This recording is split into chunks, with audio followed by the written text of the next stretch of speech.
ఈరోజు అధికారికంగా అమలు చేయడానికే ఇక్కడ కదిలి వచ్చింది ఈనాటి ప్రభుత్వం, ఈ రాష్ట్ర ముఖ్యమంత్రి రేవంత్ రెడ్డి గారు, వారితో పాటు ఇక్కడికి వచ్చినటువంటి యావత్ కేబినెట్ సభ్యులంతా. ఈనాటి ఈ కార్యక్రమం చేస్తా ఉంటే ఈ ఇందిరమ్మ ప్రభుత్వంలో ఉప ముఖ్యమంత్రిగా ఆర్థిక శాఖను చూస్తున్నటువంటి వ్యక్తిగా నిజంగా జన్మ ధన్యమైందని నేను భావిస్తా ఉన్నాను. నాతో పాటు వజ్రం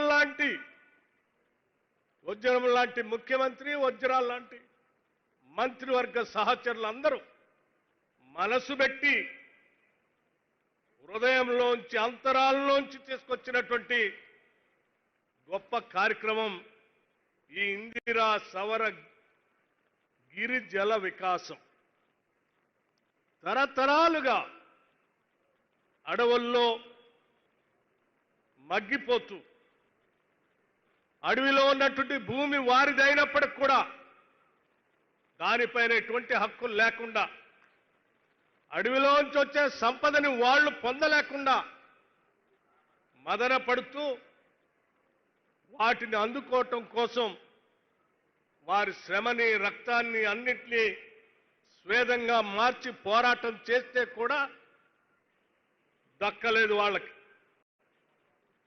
కానీ మీ ఆశలన్నింటినీ కూడా రంగరించి ఈ రాష్ట్ర ముఖ్యమంత్రి రేవంత్ రెడ్డి గారి నాయకత్వంలో ఈ రాష్ట్ర ప్రభుత్వం ఇవాళ నల్లమల డిక్లరేషన్ అని ఒక గొప్ప డిక్లరేషన్ ని ఈ ప్రాంతం నుంచి డిక్లేర్ చేసి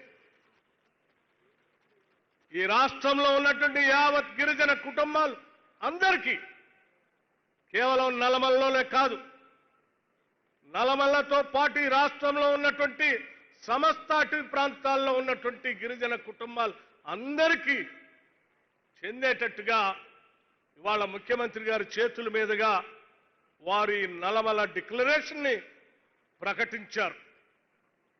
ఈ నల్లమల డిక్లరేషన్ ని తూచా తప్పకుండా వారు డిక్లేర్ చేసిన దాన్ని నాతో పాటు మా మంత్రివర్గ సహచరులు అందరం తూచా తప్పకుండా దీన్ని రాబోయే 4 సంవత్సరాల్లో సంపూర్ణంగా అమలు చేసి మీ అందరికీ ఫలాలు అందిస్తామని చెప్పి మనస్ఫూర్తిగా చెప్తా ఉన్నాం.